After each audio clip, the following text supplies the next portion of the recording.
दागिना अशातलेच भाग म्हणजे महाराज म्हणतात हे प्रपंचापासून तर देशापर्यंत जे हे भांडण असतात ना, हे सगळं वास्तविकता अज्ञानाचं प्रदर्शन आहे. पण मग काओबा तुम्ही तर मग या भारताचं बंधुभाव नित्य वसुदे म्हणतात, मग दिलबर के लिए दिलदार है, दुश्मन के लिए तलवार है हेही म्हणतात. तारतम्य आहे ना.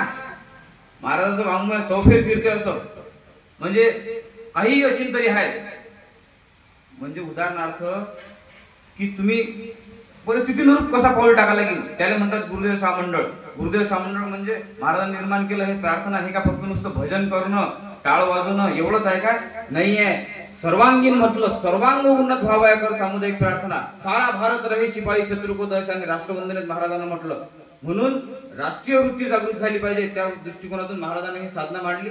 ज्या कोण्या ईश्वराला ज्या कोण्या दैवतेला तुम्ही पूजन करत असताल, मनातून मानत असताल, ते इथे विराजमान झालेले असं समजून तल्लीन होऊन त्या ईश्वराचं नामस्मरण करून आणि त्यातल्या त्यात मग जात पात ही विसरून सारे बोलती भारत माता तुकड्या दास म्हणे याहुनी मग दैवत नाही सुखाचे. सगळ्यात पहिले असं म्हटलं गेलं पाहिजे. कोणती जात असेल धर्मपंथ संप्रदाय काय असेल ते नंतर, पण पहिले सगळ्यात पहिले आम्ही भारतीय आहोत. भारत पुत्रे आम्हा म्हणा या कमीपणा वाटू ना, याच्यात कमीपणा वाटला नाही पाहिजे की आम्ही भारतीय आहोत. कारण तुकड्या दास म्हणे राष्ट्रीयता एकदा मार्ग ना हो पांगळा. तर अशी पाळी काय येऊन राहिली?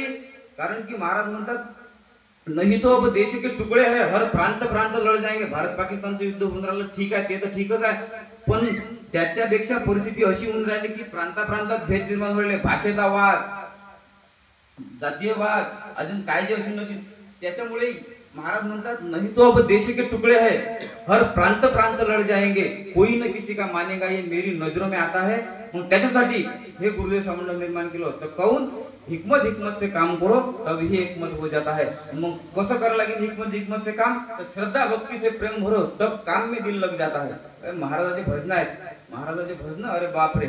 आता हे प्रार्थनेचा विषय आहे म्हणून मी तर राष्ट्ररत्न तुकडोजी महाराज आमचे आदरणीय उद्धवराव दादा गाळेकर बोलले होते.